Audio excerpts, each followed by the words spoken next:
Hi friends, welcome back to our channel. ഇന്ന് നമ്മൾ കാണാൻ പോകുന്നത് ഒൺലി ഫ്രണ്ട്സ് ഡ്രീം ഓണിൻ്റെ 8ാമത്തെ എപ്പിസോഡാണ്. എപ്പിസോഡിൻ്റെ സ്റ്റാർട്ടിങ്ങിൽ തന്നെ കാണിക്കുന്നത് ഇപ്പോൾ ജാക്കും ഡീനും വീണ്ടും സെറ്റ് ആയതുകൊണ്ട് തന്നെ രണ്ടുപേരും ഒരുമിച്ച് ഒരു ഡേറ്റിനൊക്കെ പോകുന്നതാണ്. അങ്ങനെ അവർ എൻജോയ് ചെയ്ത് ഫുഡ് കഴിച്ച് ഫോട്ടോ ഒക്കെ എടുത്തിങ്ങനെ നടത്തിയതിന് ശേഷം അവരൊരു ആർട്ട് ഗാലറിയിലേക്ക് ചെല്ലുന്നുണ്ട്. അവിടെ വെച്ചിട്ട് നമ്മുടെ സീസൺ 1 കപ്പിളായിട്ടുള്ള ടോപ്പിനെയും മ്യൂവിനെയും ഇവർ മീറ്റ് ചെയ്യുന്നുണ്ട്. ടോപ്പും ജാക്കും നേരത്തെ ഫ്രണ്ട്സാണ്. സോ കാണുമ്പോൾ തന്നെ അവർ പോയിട്ട് സംസാരിക്കുന്നുണ്ട്. അത് മാത്രമല്ല ഡീനിൻ്റെ കാര്യമെല്ലാം തന്നെ ടോപ്പിനൊക്കെ നന്നായിട്ട് അറിയാം. മ്യൂവിനെയും പിന്നെ ജാക്കിന് പരിചയമുണ്ട്. അങ്ങനെ അവർ സംസാരിക്കുന്ന സമയത്ത് നിങ്ങൾ വീണ്ടും സെറ്റായെന്നൊക്കെ ഇങ്ങനെ ടോപ്പ് ചോദിക്കുമ്പോഴത്തേക്കും ആയി എന്നൊക്കെ ജാക്ക് പറയുന്നുണ്ട്. ആ സമയം നീ എന്താ പിന്നെ അറിയിക്കാത്തതെന്നൊക്കെ ചോദിക്കുമ്പോൾ ഒത്തിരി ഒന്നും ആയില്ല, നമ്മൾ വീണ്ടും ഇപ്പം സെറ്റായതേ ഉള്ളൂ എന്നൊക്കെ ജാക്ക് പറയുന്നുണ്ട്. ആ സമയം ടോപ്പാണെങ്കിൽ ഡീനിനോട് പറയുന്നുണ്ട്, നിനക്കറിയാവോ ഡീനി, ജാക്കാണെങ്കിൽ നിങ്ങൾ ഫസ്റ്റ് ബ്രേക്കപ്പ് ആയ ടൈമിന് എൻ്റെ അടുത്ത് വന്നിരുന്ന് ഫുള്ള് ഡ്രിങ്ക് ചെയ്ത് അത് ഇത് നമുക്ക് അങ്ങോട്ട് പോകാം ഇങ്ങോട്ട് പോകാം എന്നൊക്കെ പറഞ്ഞിട്ട് ആൾ മൊത്തത്തിൽ വല്ലാണ്ടായി ഇരിക്കുമായിരുന്നു. ഇവന് നിന്നെ അത്രയ്ക്ക് ഇഷ്ടമാണെന്നൊക്കെ പറയുന്നുണ്ട്. ആ സമയത്ത് ഡീന് സന്തോഷമാകുന്നുണ്ട്. എന്നാൽ അതേ ടൈമിൽ അവൻ്റെ മനസ്സിലൊരു കുറ്റബോധം, കാരണം അവനും അർണോൾഡ് ഒരിക്കൽ കിസ് ചെയ്യാൻ പോയതാണ്. സോ ആ ഒരു കാര്യം അവൻ്റെ മൈൻഡിൽ ഇപ്പോഴും ഉണ്ട്. അതുകൊണ്ട് തന്നെ പിറ്റേ ദിവസം ഡീനാണെങ്കിൽ അർണോൾഡിനെ വിളിച്ചെടുത്തിട്ട് സംസാരിക്കാനായിട്ട് തീരുമാനിക്കുന്നുണ്ട്. അങ്ങനെ അവർ സംസാരിക്കാനായിട്ട് വന്നിരിക്കുന്ന സമയത്ത് ഡീനാണെങ്കിൽ അന്ന് ഡ്രിങ്ക് ചെയ്തിട്ട് സംഭവിച്ചു പോയ കാര്യമാണ്. നിനക്ക് എന്നെ നന്നായിട്ട് അറിയാം, എനിക്ക് എന്നോട് ഫീലിങ്സ് ഒന്നുമില്ല, എൻ്റെ ഫസ്റ്റ് പ്രയോറിറ്റി ജാക്കാണ്. അത് മാത്രമല്ല ഏറ്റവും ഇമ്പോർട്ടൻ്റ് ആയിട്ടുള്ളൊരു കാര്യം എന്ന് പറയുന്നത് ടൂവ എൻ്റെ ബെസ്റ്റ് ഫ്രണ്ടാണ്. അവനെ വേദനിപ്പിക്കാൻ എനിക്ക് താല്പര്യമില്ല. ഇക്കാര്യം എങ്ങാനും അവൻ ഇറങ്ങി കഴിഞ്ഞാൽ അവന് താങ്ങാൻ പോലും പറ്റത്തില്ല. സോ എനിക്ക് ഇങ്ങനൊരു പ്രോബ്ലം ഉണ്ടാവണമെന്ന് തീരെ ആഗ്രഹമില്ല എന്ന് പറയുന്നുണ്ട്. ആ ടൈമിന് അർണോൾഡ് പറയുന്നുണ്ട്, ഫസ്റ്റ് എനിക്ക് സംശയമായിരുന്നു, എനിക്ക് തോന്നുന്ന ഒരു ഫീലിങ്സ് അത് നമ്മൾ പ്ലേയിൽ ഒരുമിച്ച് അഭിനയിച്ചിട്ട് എനിക്ക് തോന്നുന്നതാണോ അതോ റിയൽ ആയിട്ടുള്ളതാണോ എന്ന്. എന്നാൽ അന്നേരമായിട്ട് നമ്മൾ കിസ് ചെയ്യാൻ പോയപ്പോൾ എനിക്ക് മനസ്സിലായി എനിക്ക് എന്നോട് ഫീലിങ്സ് ഇല്ലയെന്ന്. എനിക്കിഷ്ടം മറ്റൊരാളെ തന്നെയാണ്. എനിക്കും നിൻ്റെ അടുത്ത് അങ്ങനെ ഫീലിങ്സ് ഒന്നുമില്ല, അറിയാണ്ട് പറ്റിപ്പോയ ഒരു കാര്യം മാത്രമാണെന്ന് പറയുന്നുണ്ട് ഡീൻ. അപ്പോൾ എന്തായാലും നമ്മളിപ്പോൾ ഒരേപോലെയാണ് ചിന്തിക്കുന്നത്. സോ നമുക്കിനി ഈ ഒരു ഓക്വേർഡ് സിറ്റുവേഷൻ എല്ലാം തന്നെ അങ്ങ് വിട്ടുകളയാം. നമുക്കാണെങ്കിൽ ഇനി എൻജോയ് ചെയ്ത് മുമ്പത്തെ പോലെ തന്നെ ഒരുമിച്ച് പോകാമെന്ന് പറയുന്നുണ്ട് അർണോൾഡ് ടൈമിന്. അപ്പോൾ എല്ലാം ഓക്കെ അല്ലേ എന്നൊക്കെ ചോദിക്കുമ്പോഴത്തേക്കും എല്ലാം സെറ്റാണെന്ന് ഡീൻ പറയുന്നുണ്ട്. അങ്ങനെ ഒരു ഹാൻഡ് ഷേക്ക് കൊടുത്ത് നിൽക്കുന്ന സമയത്ത് കറക്റ്റ് അങ്ങോട്ടേക്ക് റോം വരുന്നുണ്ടായിരുന്നു. റോം അവരിങ്ങനെ ഹാൻഡ് ഷേക്ക് കൊടുത്ത് നിൽക്കുന്നുണ്ട്. പെട്ടെന്ന് അവിടെ നടന്നു പോകുന്നുണ്ട് റോം. ഇവരുടെ സംസാരം എന്തെങ്കിലും കേട്ടിട്ടുണ്ടാവോ എന്നിങ്ങനെ പേടിച്ചിട്ട് ഡീൻ പെട്ടെന്ന് തന്നെ റോമിൻ്റെ പുറകെ പോകുന്നുണ്ട്. റോം അങ്ങനെ ഒരിടത്ത് ചെന്ന് നിന്ന ശേഷം ഡീനിനോട് പറയുന്നുണ്ട്, നീ അങ്ങനെ എന്നെ ഫോളോ ചെയ്ത് വരേണ്ട ആവശ്യമൊന്നുമില്ല എന്ന്. ഡീൻ ആ ടൈമിന് ഞങ്ങൾ സംസാരിച്ചത് നീ കേട്ടോ എന്ന് ചോദിക്കുമ്പോഴത്തേക്കും ഇല്ല, ഞാൻ കുറച്ച് മാത്രമേ കേട്ടോളൂ എന്ന് പറയുന്നുണ്ട്. ആ സമയം ഡീൻ നിനക്ക് എന്തെങ്കിലും അറിയാമോ എന്നിങ്ങനെ ചോദിക്കുമ്പോൾ റോം ഡീനിനോട് പറയുന്നുണ്ട്, ഡീൻ നീ ഒരു കാര്യം മനസ്സിലാക്കണം, നീ ചെയ്തു കൂട്ടുന്ന കാര്യങ്ങൾ മറ്റാരും അറിയുന്നില്ല കേൾക്കുന്നില്ല എന്നൊന്നും നീ വിചാരിക്കരുത്, പലരും അറിയുന്നുണ്ട്. അതുകൊണ്ട് എന്നെ സൂക്ഷ്യം കണ്ട് വേണം നിൽക്കാനെന്ന് പറയുന്നുണ്ട് ഡീൻ. അപ്പോൾ നീ എന്തേ ഉദ്ദേശിക്കുന്നതെന്ന് ചോദിക്കുമ്പോൾ നീ ചെയ്തു കൂട്ടുന്ന കാര്യങ്ങൾ എന്താ, നീ ചെയ്യുന്നതൊക്കെ ശരിയാണെന്ന് നിനക്ക് തോന്നുന്നുണ്ടോ, എന്ന് കണ്ടിട്ടാണ് ഇപ്പോൾ നീയും അർണോൾഡ് കൂടി ഇങ്ങനെയൊക്കെ ചെയ്യാൻ പോകുന്നതെന്ന് ചോദിക്കുന്നുണ്ട്. ഡീന ടൈമിന് അതിന് ഇതങ്ങനെ വേറെ ആർക്കും അങ്ങനെ അറിയത്തില്ലല്ലോ, പിന്നെ ഇതിൽ പ്രശ്നമാകുന്ന കാര്യമൊന്നുമില്ല, അങ്ങനെ സീരിയസ് ആയിട്ടൊന്നുമില്ല, ജസ്റ്റ് ഒരു മിസ്അണ്ടർസ്റ്റാൻഡിങ് മാത്രമാണെന്ന് പറയുമ്പോഴത്തേക്കും റോമാണെങ്കിൽ നിന്നെ തകർക്കാൻ നോക്കുന്ന ഒരുപാട് പേരുണ്ട്, അവരുടെ കയ്യിൽ അങ്ങനെ ഇതെത്തി കഴിയാൻ നിൻ്റെ കാര്യം തീർന്നു എന്ന് പറയുന്നുണ്ട്. ആ സമയം എന്നെ തകർക്കാൻ നോക്കുന്ന ഒരാൾ മാത്രമേ ഉള്ളൂ, അത് റാഫിയാണെന്ന് ഡീൻ തിരിച്ച് പറയുന്നുണ്ട്. ആ സമയം റോം പറയുന്നുണ്ട്, ആ റാഫിക്ക് ഇക്കാര്യം ഓൾറെഡി അറിയാമെന്ന്. ഡീൻ അപ്പോൾ നീ സീരിയസ് ആയിട്ടാണ് പറയുന്നതെന്ന് വെക്കുമ്പോൾ അതെ, അന്ന് രാത്രി ഞങ്ങളും അവിടെ ഉണ്ടായിരുന്നു, ഞാനും റാഫി അത് കാണുകയും ചെയ്തു, റാഫിയാണെങ്കിൽ അതിൻ്റെ ഒരു വീഡിയോ ഷൂട്ട് ചെയ്തു, നിനക്ക് ഇത്തവണ ഭാഗ്യമില്ല, നിൻ്റെ കാര്യം പോക്കാണെന്ന് എനിക്ക് തോന്നിയെന്ന് അവൻ പറയുന്നുണ്ട്. ഡീന ടൈമിന് ഞാൻ എന്ത് ചെയ്യുന്നു ഇങ്ങനെ ചോദിക്കുമ്പോഴത്തേക്കും ഒരു വഴിയേ ഉള്ളൂ, നീ പോയി അവനോടൊന്ന് സംസാരിച്ച് വെക്കാനായിട്ട് പറയുന്നുണ്ട്. ഡീന അപ്പോൾ ഞാൻ പോയിട്ട് റാഫി എടുത്ത് എന്ത് സംസാരിക്കാനാണ്, എന്നെയും ജാക്കിനെയും ബ്രേക്കപ്പ് ആക്കാനായിട്ടാണ് അവൻ ഇരിക്കുന്നത്, അവനിപ്പോൾ ഈ വീഡിയോ ലീക്കായി കഴിഞ്ഞാൽ മൊത്തത്തിൽ പണിവാളൂ എന്ന് പറയുന്നുണ്ട്. എന്നിട്ട് റോമിനോട് തന്നെ ഒന്ന് ഹെൽപ്പ് ചെയ്യുമോ എന്നിങ്ങനെ ചോദിക്കുമ്പോൾ റോം ഇക്കാര്യത്തിൽ നിന്നെ ഹെൽപ്പ് ചെയ്യാനൊന്നും എന്നെ കൊണ്ട് പറ്റത്തില്ല എന്ന് പറയുന്നുണ്ട്. എന്നാൽ ഡീൻ വീണ്ടും പറയുന്നുണ്ട്, റോം നീ ഒന്ന് മനസ്സിലാക്കി, ഈ ഒരു വീഡിയോ പുറത്തായി കഴിഞ്ഞാൽ പ്ലേ തന്നെ ക്യാൻസലാവും, അത്രയും വലിയ പ്രശ്നമാണ് ഉണ്ടാകാൻ പോകുന്നതെന്ന്. അതിനുശേഷം പിന്നീട് കാണിക്കുന്നത് ഇവരുടെ ഒരു പ്ലേക്ക് വേണ്ടിയിട്ടുള്ള കാര്യങ്ങളും സംഭവങ്ങളും പോസ്റ്റേഴ്സൊക്കെ തന്നെ ഇവരിങ്ങനെ റെഡി ആയിക്കൊണ്ടിരിക്കുന്നതാണ്. അപ്പോൾ അതിൻ്റെ ഒരു പെയിൻറ്റിങ്ങും കാര്യങ്ങളും ജാക്കും ഡീനും ഒരുമിച്ച് ചെയ്തുകൊണ്ടിരിക്കുമ്പോഴത്തേക്കും രണ്ടുപേരും കുറച്ച് റൊമാൻറ്റിക് ആയിട്ടാണ് ഇരിക്കുന്നത്. ഇത് കണ്ടുകൊണ്ട് ടിമ്മി അങ്ങോട്ടേക്ക് എന്നിട്ട് ഈ റൊമാൻസ് നിർത്തിയിട്ട് നേരെ പണി എടുക്കാനായിട്ട് പറയുന്നുണ്ട്. ആ സമയം ഡീനാണ് ഇതിനൊക്കെ വേറെ ആളെ കിട്ടാതെ അസൂയ കാണിച്ചിട്ട് കാര്യമില്ല എന്നൊക്കെ പറയുന്നുണ്ട്. അതേസമയം അർണോൾഡിനെയും ട്യൂവേനെ കാണിക്കുകയാണെങ്കിലും ട്യൂവയും അവൻ്റെ വർക്ക് നോക്കിക്കൊണ്ടിരിക്കുന്ന സമയത്ത് അർണോൾഡ് അവൻ്റെ അടുത്തേക്ക് വന്നിട്ട് നമുക്ക് ഒരുമിച്ച് ഒരു ട്രിപ്പൊക്കെ പോയാലെന്ന് ഇങ്ങനെ ചോദിക്കുന്നുണ്ട്. ട്യൂവ അപ്പോൾ എന്തൊരു പെട്ടെന്ന് ട്രിപ്പ് എന്നൊക്കെ പറയുമ്പോൾ അതുകൊണ്ട് 2 ആഴ്ചയായി കഴിയുമ്പോഴത്തേക്കും നമ്മുടെ ഒരു പ്ലേ അല്ല, അപ്പോൾ നിൻ്റെ ടെൻഷനൊക്കെ ഒന്ന് കുറയ്ക്കാൻ വേണ്ടിയിട്ടാണെന്ന് പറയുന്നുണ്ട്. ട്യൂവ അപ്പോൾ വേറെ ആരൊക്കെ വരുന്നുണ്ടെന്ന് ചോദിക്കുമ്പോൾ നമ്മളുടെ മാത്രമേ ഉള്ളൂ എന്നൊക്കെ പറയുന്നുണ്ട്. അടുത്ത് റാഫിനെ റോമിനെയും കാണിക്കുകയാണെങ്കിൽ റോം ഇപ്പോൾ റാഫിയുടെ അടുത്തേക്ക് വന്നിട്ട് നീ ഒന്ന് പുറത്തേക്ക് വാ, എനിക്ക് എന്നോട് സംസാരിക്കാനുണ്ടെന്ന് പറഞ്ഞിട്ട് അവനെയും വിളിച്ചുകൊണ്ട് പോകുന്നുണ്ട്. ഇതെല്ലാം തന്നെ പീറ്റ് ശ്രദ്ധിക്കുന്നുണ്ടായിരുന്നു. അവർ പുറത്തേക്ക് പോയി നിൽക്കുന്ന സമയത്ത് റോമാണെങ്കിൽ നീ ഒന്ന് ആലോചിച്ച് നോക്ക് റാഫി, നീ ആ ഒരു വീഡിയോ പുറത്തിട്ട് കഴിഞ്ഞാൽ ഒരുപാട് പ്രശ്നവും, അതുകൊണ്ട് തന്നെ അർണോൾഡിൻ്റെ ഡീലിൻ്റെ ആ ഒരു വീഡിയോ നീ ഡിലീറ്റ് ചെയ്ത് കളയാനായിട്ട് പറയുന്നുണ്ട്. റാഫി ആ സമയം ഞാനെന്തിനാ അത് ഡിലീറ്റ് ചെയ്ത് കളയണം, എല്ലാവരും സത്യം മനസ്സിലാക്കട്ടെ, എല്ലാവരും അറിഞ്ഞിരിക്കണമല്ലോ എന്ന് പറയുമ്പോഴത്തേക്കും നീ ഇങ്ങനെ ചെയ്ത് കഴിഞ്ഞാൽ ഭയങ്കര പ്രശ്നമാണ് ഉണ്ടാകാൻ പോകുന്നത്, വെറുതെ ആവശ്യമില്ലാതെ പ്രശ്നം ഉണ്ടാക്കി വയ്ക്കരുതെന്ന് വീണ്ടും റോം പറയുന്നുണ്ട്. റാഫിയ ടൈമിന് അതിനിപ്പോൾ നിനക്കെന്താ കുഴപ്പമെന്നൊക്കെ ഇങ്ങനെ ചോദിക്കുമ്പോഴത്തേക്കും നീ തന്നെ ഒന്ന് ആലോചിച്ച് നോക്കുക, അവൻ്റെ മറ്റൊരു വീഡിയോ അവൻ ഹോസ്റ്റായിട്ട് വർക്ക് ചെയ്യുന്ന വീഡിയോ നീ പുറത്തിറക്കി, എന്നാൽ ഡീന് അത് കണ്ടിട്ട് യാതൊരു കുഴപ്പമുണ്ടായിരുന്നില്ല, അതുപോലെ തന്നെ ഇത് നീ പുറത്തിറക്കിയാലും നീയേ മോശക്കാരനാവുള്ളൂ എന്ന് പറയുന്നുണ്ട്. റാഫിയ സമയം ശരിക്കും നീ ആരെക്കുറിച്ചാണ് കെയർ ചെയ്യുന്നത്, എന്നെക്കുറിച്ചാണോ ഡീനിനെ കുറിച്ചാണോ, അല്ലെങ്കിൽ ഒരു കാര്യം ചെയ്യും നീ ഇപ്പോൾ ആരെയും വെച്ചാൽ കെയർ ചെയ്തോ, എനിക്കതിൽ യാതൊരു പ്രശ്നമില്ല, പക്ഷേ ആ ഒരു വീഡിയോ പുറത്തിറക്കണോ വേണ്ടെന്നുള്ളത് അത് എൻ്റെ കാര്യം മാത്രമാണെന്ന് പറഞ്ഞിട്ട് അവൻ അവിടെ നിന്ന് പോകുന്നുണ്ട്. പിന്നീട് കാണിക്കുന്നത് അർണോൾഡും ടുവയും അടുത്ത ദിവസം ഒരു സിംഗ് ഡാൻസ് പഠിപ്പിക്കുന്ന ഒരു സ്ഥലത്തേക്ക് വന്നിരിക്കുന്നതാണ്. അങ്ങോട്ടേക്ക് അർണോൾഡിനെയും കൊണ്ടുവരുമ്പോഴത്തേക്കും അർണോൾഡ് ടുവയുടെ അടുത്ത് നിനക്ക് ഇൻട്രസ്റ്റ് ഉണ്ടോ എന്ന് ഇങ്ങനെ ചോദിക്കുന്നുണ്ട്. ടുവ ആ ടൈമിന് ഞാൻ ഇവരുടെ ഒരു വീഡിയോ കണ്ടിട്ടുണ്ടായിരുന്നു, അതിലൂടെ ഇവർ ഭയങ്കരമായിട്ട് അടിപൊളിയായിട്ടൊക്കെ ഡ്രസ്സിങ് ചെയ്തിട്ടാണ് ഈ ഡാൻസ് ചെയ്യുന്നത്. അത് കണ്ടപ്പോൾ എനിക്ക് അതുപോലെ ഡ്രസ്സിങ് ചെയ്യണമെന്ന് ആഗ്രഹം തോന്നി, പിന്നെ നിൻ്റെ ഡാൻസ് കളിക്കാൻ ആഗ്രഹം തോന്നി എന്ന് പറയുന്നുണ്ട്. ആ സമയം തന്നെ അങ്ങോട്ടേക്ക് ആ ഒരു ഡാൻസ് പഠിപ്പിക്കുന്ന ഇൻസ്ട്രക്ടർ വരുന്നുണ്ട്. ഫസ്റ്റ് ഡേ ക്ലാസ് ആയതുകൊണ്ട് തന്നെ അയാൾ ഫസ്റ്റ് സിമ്പിൾ സ്റ്റെപ്സ് ആണ് പഠിപ്പിക്കുന്നത്. അപ്പോൾ ആദ്യം തന്നെ അയാളാണെങ്കിൽ ഇങ്ങനെ പരസ്പരം കൈ പിടിച്ചിട്ട് കണ്ണിലേക്ക് നോക്കിയാണ് ഡാൻസ് കളിക്കാനെന്നൊക്കെ പറയുന്നുണ്ട്. അങ്ങനെ അവരിങ്ങനെ കളിച്ചുകൊണ്ടൊക്കെ നിൽക്കുന്ന സമയത്ത് ടുവയാണെങ്കിൽ ഇത് നിൻ്റെ ടിക്ടോക്ക് ഡാൻസിനേക്കാളും പാടാണെന്ന് ഞാൻ അറിഞ്ഞില്ല എന്നൊക്കെ പറയുമ്പോൾ അർണോൾഡ് എന്തായാലും പുതിയ കാര്യങ്ങൾ ട്രൈ ചെയ്യുന്നത് നല്ല അടിപൊളിയല്ലേ, പിന്നെ നമ്മൾ ഒരുമിച്ചല്ലേ ഉള്ളതെന്നൊക്കെ ഇങ്ങനെ പറയുന്നുണ്ട്. അതിനുശേഷം കാണിക്കുന്നത് റോം റാഫിനെ രാവിലെ തന്നെ ഒരു പാർട്ടിക്ക് വിളിച്ചുകൊണ്ട് വരുന്നതാണ്. റാഫി അവിടെ വരുമ്പോഴത്തേക്കും പറയുന്നുണ്ട്, അല്ലേ നീ എന്തിനാ പെട്ടെന്ന് തന്നെ ഇങ്ങോട്ടേക്ക് കൊണ്ടുവരുന്നത്, എന്താ ഇത്ര സ്നേഹമൊക്കെ കാണിക്കുന്നത്, നീ ഇങ്ങനെ കാണിച്ചു നിർത്തി ഞാൻ ആ വീട്ടിൽ ഡിലേറ്റ് ചെയ്ത് കളയത്തില്ല എന്ന് പറയുന്നുണ്ട്. ആ സമയം റോമണി നീ എന്ത് വേണോ ചെയ്തു, ആ ഒരു പരിപാടിക്കകത്തിന് ഞാൻ ബന്ധപ്പെടാനായിട്ട് വരുന്നില്ല, എനിക്കതോട്ട് യാതൊരു ബന്ധവും ഇല്ല എന്നവൻ പറയുന്നുണ്ട്. റാഫി ആ സമയം ശരി ഓക്കെ, പക്ഷേ ഈ രാവിലെ ടൈമിന് ഞാൻ ഡ്രിങ്ക് ചെയ്യുന്നത് അതൊക്കെ വേണോന്ന് ഇങ്ങനെ ചോദിക്കുമ്പോൾ നമുക്ക് നോൺ ആൽക്കഹോളിക് ആയിട്ടുള്ള ഡ്രിങ്ക്സ് ഒക്കെ കുടിക്കാം, ഇപ്പം നൈറ്റ് പാർട്ടിനെക്കാളും ഡേ പാർട്ടിയാണ് കുറേ കൂടെ ഹിറ്റായിട്ട് പൊക്കോണ്ടിരിക്കുന്നതെന്നൊക്കെ പറഞ്ഞിട്ട് അവർ ആ ഒരു പാർട്ടി എൻജോയ് ചെയ്യുന്നുണ്ട്. അവരും ഡ്രിങ്ക്സ് ഒക്കെ വാങ്ങിച്ച് കുടിക്കുന്നുണ്ട്. ആ ഒരു ഡ്രിങ്ക്സ് തീർന്ന ടൈമിനോ ഡ്രിങ്ക്സ് തീർന്നു ഞാൻ പോയി എടുത്തിട്ട് വരാമെന്ന് പറഞ്ഞിട്ട് റോം അങ്ങോട്ടേക്ക് പോകുന്നുണ്ട്. എന്നാൽ റോം റാഫി അറിയാതെ അവൻ്റെ പോക്കറ്റിൽ നിന്ന് അവൻ്റെ ഫോൺ എടുത്തിട്ടായിരുന്നു പോകുന്നുണ്ടായിരുന്നത്. റോം മറ്റൊരു പയ്യനെ അറേഞ്ച് ചെയ്തിട്ടുണ്ടായിരുന്നു. റോം ആണെങ്കിൽ ഡ്രിങ്ക്സ് വാങ്ങാൻ പോകുന്ന സ്ഥലത്ത് ആ ഒരു പയ്യൻ്റെ കയ്യിൽ ഫോൺ ഏൽപ്പിക്കുന്നുണ്ട്. ആ ഒരു പയ്യൻ റാഫിയുടെ മൊബൈലിലുള്ള ആ ഒരു വീഡിയോ ഡിലീറ്റ് ചെയ്ത് കളയാൻ നോക്കുന്നുണ്ട്. ആ ഒരു ടൈമിന് റോം ആണെങ്കിൽ റാഫിനെ തന്നെ ശ്രദ്ധിക്കുമ്പോൾ റാഫിക്കാണെങ്കിൽ മനസ്സിലായിട്ടുണ്ടായിരുന്നു അവൻ്റെ ഫോൺ എവിടെ പോയിന്ന്. റാഫി അങ്ങനെ അവിടെ മൊത്തം അന്വേഷിക്കാനായിട്ട് തുടങ്ങുമ്പോൾ റോം ആണെങ്കിൽ പെട്ടെന്ന് തന്നെ ആ ഒരു പയ്യനാണെങ്കിൽ തീർക്കാനായിട്ട് ഇങ്ങനെ നോക്കി നിൽക്കുന്നുണ്ട്. ആ ഒരു പയ്യൻ ആ ഒരു വീഡിയോ ഡിലീറ്റ് ചെയ്ത് കളയുന്നതും ഉടനെ തന്നെ റോം ആണെങ്കിൽ ആ ഒരു ഫോൺ എടുത്ത് അവൻ്റെ പോക്കറ്റിലേക്ക് വെച്ചിട്ട് ഡ്രിങ്ക്സും കൊണ്ട് നേരെ റാഫിയുടെ അടുത്തേക്ക് ചെല്ലുന്നുണ്ട്. എന്നിട്ട് റാഫിയുടെ അടുത്ത് എന്ത് പറ്റി എന്താ നോക്കുന്നതെന്നൊക്കെ ചോദിക്കുമ്പോൾ എൻ്റെ ഫോൺ കാണാനില്ല, ഞാനാണെങ്കിൽ ഫോൺ പുറത്ത് പോലും എടുത്തില്ലായിരുന്നു, ആരെങ്കിലും എടുത്താണെന്നൊക്കെ ചോദിക്കുമ്പോൾ അങ്ങനെയൊന്നും വരാൻ ചാൻസ് ഇല്ല, ഞാനും നിന്നെ നോക്കാനായിട്ട് ഹെൽപ്പ് ചെയ്യാന്നൊക്കെ പറഞ്ഞിട്ട് ഡ്രിങ്ക്സ് സൈഡിൽ വെച്ചിട്ട് നോക്കാനേ തുടങ്ങുന്നുണ്ട്.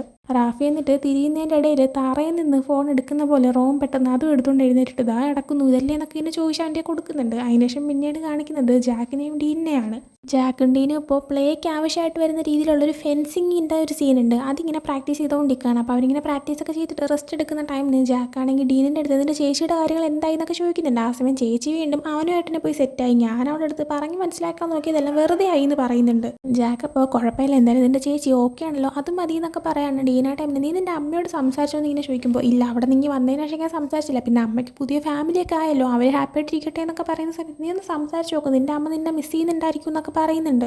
ആ സമയം ജാക്ക് അതിനൊരു മറുപടി കൊടുക്കുന്നില്ല. ഡീനെ പോയി അതിനെ ഫോഴ്സ് ചെയ്യുന്നില്ല, നിനക്ക് കംഫർട്ടബിൾ ആണെങ്കിൽ മാത്രം നീ ചെയ്താൽ മതി എന്ന് പറയുന്നുണ്ട്. ജാക്ക് അപ്പോൾ അതല്ലെങ്കിൽ മറ്റൊരു കാര്യമാണ് ആലോചിച്ചത്, എനിക്ക് നാളെ ഒരു സ്ഥലം വരെ പോകാനായിട്ടുണ്ടായിരുന്നു, നീ എൻ്റെ കൂടെ വരുമോ എന്നൊക്കെ ചോദിക്കുമ്പോഴത്തേക്കും നീ എവിടെ പോയാലും ഞാൻ നിൻ്റെ കൂടെ വരുമെന്ന് ഡീൻ പറയുന്നുണ്ട്. ജാക്കപ്പോൾ എങ്കിൽ പിന്നെ നമുക്കിപ്പോൾ പ്രാക്ടീസ് കണ്ടിന്യൂ ചെയ്യാമെന്ന് പറയുമ്പോൾ ഡീനാണെങ്കിൽ എനിക്ക് വയ്യാന്നൊക്കെ ഇങ്ങനെ പറയുന്നുണ്ട്. ജാക്കപ്പോൾ ഞാൻ അടിച്ച് ശരിയാക്കി കളയും എഴുന്നേറ്റ് വരാനൊക്കെ പറഞ്ഞിട്ട് അവനെ വിളിച്ചുകൊണ്ട് പോകാൻ തുടങ്ങുമ്പോഴത്തേക്കും എനിക്കൊരു കിസ് തന്നാൽ ഞാൻ വരാമെന്നൊക്കെ പറഞ്ഞിട്ട് സംസാരിക്കുന്നുണ്ട്. അതിനുശേഷം കാണിക്കുന്നത് അടുത്ത ആ ഒരു പ്ലേയുടെ പ്രാക്ടീസ് നടത്തുന്നതാണ്. ഇപ്പോൾ റാഫി മെയിൻ ലീഡ് ആയതുകൊണ്ട് തന്നെ റാഫിയും അർണോൾഡും ഒരുമിച്ച് അഭിനയിക്കുന്ന ഒരു സീൻ പ്രാക്ടീസ് ചെയ്യുന്നുണ്ട്. എന്നാൽ അങ്ങോട്ട് അവർക്ക് നന്നായിട്ട് അഭിനയിക്കാനായിട്ട് പറ്റുന്നില്ല. അതുകൊണ്ട് തന്നെ ജാക്ക് ഇപ്പോൾ എല്ലാവരും ഇപ്പോൾ ബാക്കി നാളെ കണ്ടിന്യൂ ചെയ്യാമെന്ന് പറയുന്നുണ്ട്. റാഫി ഇപ്പോൾ സോറി എനിക്ക് കോൺസെൻട്രേറ്റ് ചെയ്യാൻ പറ്റാത്തതാണ്, ഒരിക്കൽ കൂടെ ട്രൈ ചെയ്ത് നോക്കാമെന്ന് പറയുന്നുണ്ട്. ആ സമയം ജാക്ക് റാഫി നീ നേരെ ചെയ്യുന്നതേ ഇല്ല, നിൻ്റെ കണ്ണുകളിലോ ഒന്നും തന്നെ ആ ഒരു ഇതോ ഇമോഷൻസോ ഒന്നും തന്നെ വരുന്നില്ല, നീ നേരെ ചെയ്യേണ്ടതാണ്, ഇപ്പം നീ വീണ്ടും ഇങ്ങനെ ട്രൈ ചെയ്യാൻ നിന്ന് കഴിഞ്ഞാൽ നിനക്ക് കോൺസെൻട്രേറ്റ് ചെയ്യാൻ പറ്റില്ല, നമുക്ക് നാളെ നോക്കാമെന്ന് പറഞ്ഞിട്ട് എല്ലാവരെയും പറഞ്ഞു വിടുന്നുണ്ട്.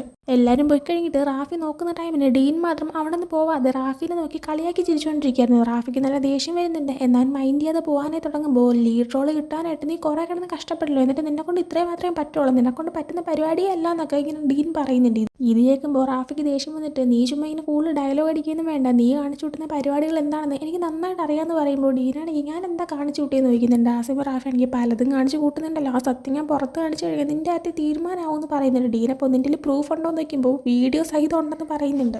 ഡീനപ്പോൾ എങ്കിൽ പിന്നെ നീ എനിക്കതൊന്ന് കാണിച്ചു തരാനായിട്ട് പറയുന്നുണ്ട്. അങ്ങനെ റാഫിയാണെങ്കിൽ അവൻ്റെ ഫോൺ ഓപ്പൺ ചെയ്ത് നോക്കുന്ന സമയത്ത് ആ ഒരു വീഡിയോ അതിൻ്റെ അകത്ത് ഉണ്ടായിരുന്നില്ല. ആ സമയം റാഫി ആ വീഡിയോ എവിടെ പോയി നീ എന്താ ചെയ്തതെന്ന് ഇങ്ങനെ ചോദിക്കുമ്പോൾ ഞാനെന്ത് ചെയ്യാനും നിൻ്റെ ഫോൺ നിൻ്റെ ആയി തന്നെ ഇത്ര നേരം ഉണ്ടായിരുന്നെന്ന് ഇങ്ങനെ പറയുന്നുണ്ട്. ആ സമയം റാഫിക്ക് ആ ഒരു പാർട്ടിയിൽ പോയപ്പോഴത്തേക്കും അവൻ്റെ ഫോൺ കാണാതെ പോയതും റോം കണ്ടുപിടിച്ച് കൊടുത്തേക്ക് ഓർമ്മ വരുന്നതും ഇതിൻ്റെ പിന്നിൽ റോമാണെന്ന് അവന് മനസ്സിലാക്കാൻ പറ്റുന്നതും. അങ്ങനെ ദേഷ്യം വന്ന റാഫിയാണെങ്കിൽ നിന്നെ ഞാൻ വെറുതെ വിട്ടു എന്ന് വിചാരിക്കേണ്ടതാണ് ഡീനോട് പറയുമ്പോഴത്തേക്കും നീ എൻ്റെ അടുത്ത് കളിക്കാൻ വരുന്നുണ്ടെങ്കിൽ നോക്കിയിട്ടും കണ്ടിട്ട് വേണം കളിക്കാനെന്ന് പറഞ്ഞിട്ട് ഡീൻ അവിടെ നിന്ന് പോകുന്നുണ്ട്. ഡീനാണെങ്കിൽ വ്യൂവേഴ്സിൻ്റെ അടുത്ത് അവൻ എൻ്റെ തൊട്ടടുത്തേക്ക് പോലും വരാനായിട്ട് പറ്റത്തില്ല എന്നും പറയുന്നുണ്ട്. അതേസമയം അർണോൾഡാണെങ്കിൽ ഇവരുടെ ഈ പ്രാക്ടീസ് കഴിഞ്ഞതുകൊണ്ട് തന്നെ നേരെ ടുവയുടെ അടുത്തേക്ക് എത്തിയിട്ടുണ്ടായിരുന്നു. ടുവ അവനെ കാണുമ്പോഴത്തേക്കും നേരത്തെ പ്രാക്ടീസ് കഴിഞ്ഞെന്നൊക്കെ ചോദിക്കുന്നുണ്ട്. ആ സമയം അർണോൾഡാണെങ്കിൽ ജാക്കാണെങ്കിൽ നല്ല ദേഷ്യത്തിലായിരുന്നു, നമ്മളെല്ലാവരും കടിച്ച് കീറി എന്നൊക്കെ പറയുന്ന സമയത്ത് പ്ലേയുടെ ദിവസം അടുത്ത് വരെയല്ലേ, അപ്പോൾ എന്തായാലും ടെൻഷൻ കാണും, നീ അവനെ മൈൻഡ് ആക്കിയെന്നുണ്ട് നിനക്ക് പറ്റുന്നുള്ളത് നന്നായിട്ട് തന്നെ ചെയ്യാനായിട്ട് പറയുന്നുണ്ട്. എന്നിട്ട് അർണോൾഡിൻ്റെ കോസ്റ്റ്യൂമിന് വേണ്ടിയിട്ട് അവൻ്റെ മെഷർമെൻറ്റ് എടുക്കാനായിട്ട് തുടങ്ങുന്നുണ്ട് ട്യൂബ്. എന്നിട്ട് പറയുന്നുണ്ട്, നീയാണെങ്കിൽ ഈ കോലത്തിൽ തന്നെ ഇരുന്നോണം, ഞാൻ ഡ്രസ്സൊക്കെ റെഡിയാക്കിയതിന് ശേഷം അതെങ്ങാനും നിനക്ക് കണക്കായില്ലെങ്കിൽ നിന്നെ ഞാൻ കൊന്നു കളയുമെന്ന് പറയുന്നുണ്ട്.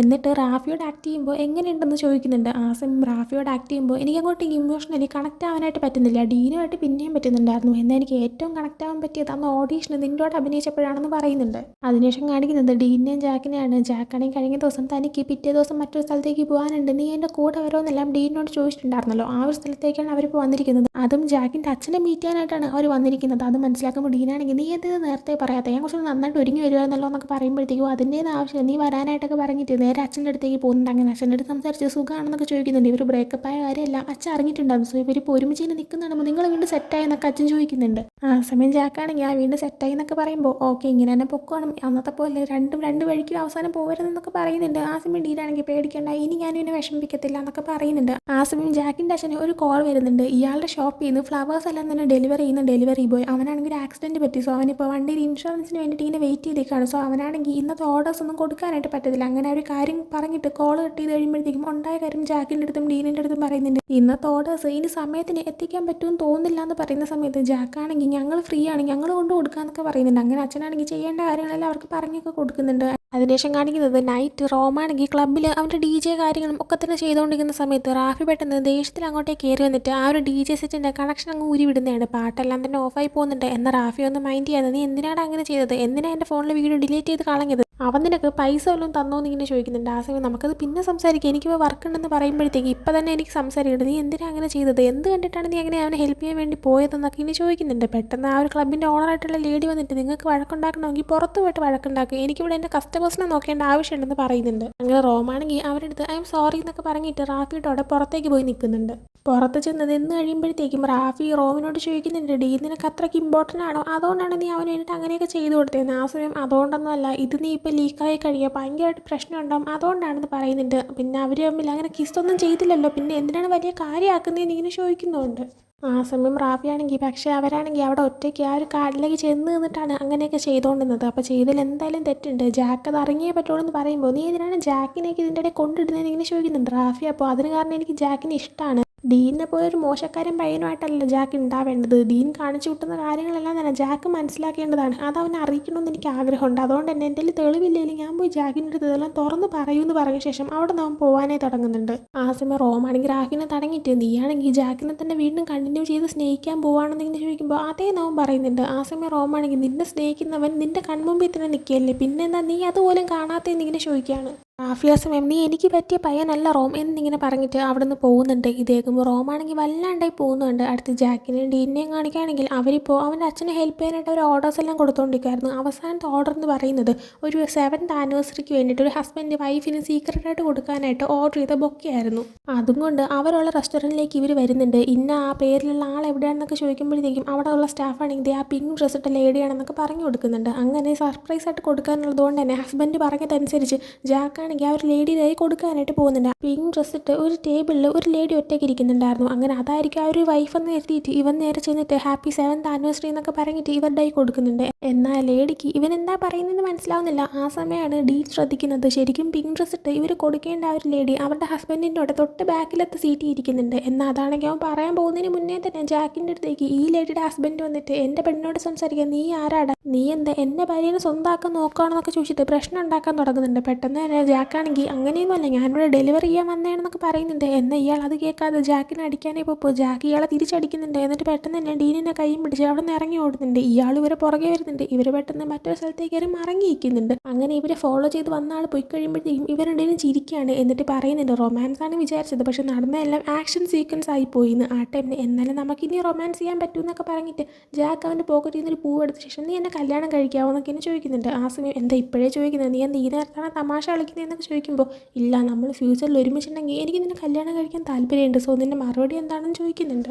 ഡീന സമയം എനിക്കറിയത്തില്ല, ഫ്യൂച്ചറിൽ നീ എൻ്റെ അടുത്ത് പിന്നീട് എപ്പോഴെങ്കിലും ചോദിച്ചാൽ മതി, അന്ന് ഞാൻ നിനക്കൊരു മറുപടി തരാമെന്ന് പറയുന്നുണ്ട്. ആ ടൈമിൽ തന്നെ പെട്ടെന്ന് അവർ നിൽക്കുന്ന സ്ഥലത്തിൻ്റെ ലൈറ്റ് പോകുന്നുണ്ട്. പെട്ടെന്ന് ഡീൻ പേടിച്ചിട്ട് ജാക്കിനെ ഹഗ് ചെയ്യുന്നുണ്ട്. എന്നാൽ അപ്പം തന്നെ ലൈറ്റ് വരികയും ചെയ്യാണ്, രണ്ടുപേരും ചിരിക്കുകയും ചെയ്യുന്നുണ്ട്. അതിനുശേഷം കാണിക്കുന്നത് അർണോൾഡിനെയും ടുവേനെയാണ്. രണ്ടുപേരും ഇപ്പോൾ ഒരുമിച്ച് നിൽക്കുന്ന സമയത്ത് ഡാൻസ് ഒക്കെ ചുമ്മാ ഇങ്ങനെ കളിക്കുന്നുണ്ട്. എന്നിട്ട് ടു അവിടെ നടന്നു പോകാനേ നിൽക്കുന്ന സമയത്ത് അർണോൾഡ് അവന് തടയുന്നുണ്ട്. എന്നിട്ട് അവൻ്റെ അടുത്ത് നിനക്ക് എന്നെ ഇത്രയും കാലം ഇഷ്ടമുണ്ടായിരുന്ന കാര്യമെല്ലാം തന്നെ എനിക്ക് നന്നായിട്ട് അറിയായിരുന്നു. എന്നാൽ എനിക്ക് ബോയ് ഫ്രണ്ട്സ് ആവാൻ പേടിയുള്ളതുകൊണ്ടാണ് അത് അറിയാത്ത ഭാവം ഞാൻ നടിച്ചത്. നിനക്ക് ഒരു മറുപടി തരാത്തതും എന്നാൽ എനിക്കിപ്പോൾ നിന്നെ ഇഷ്ടമാണെന്നുള്ള കാര്യം മനസ്സിലാക്കാനായിട്ട് പറ്റിയിട്ടുണ്ട്.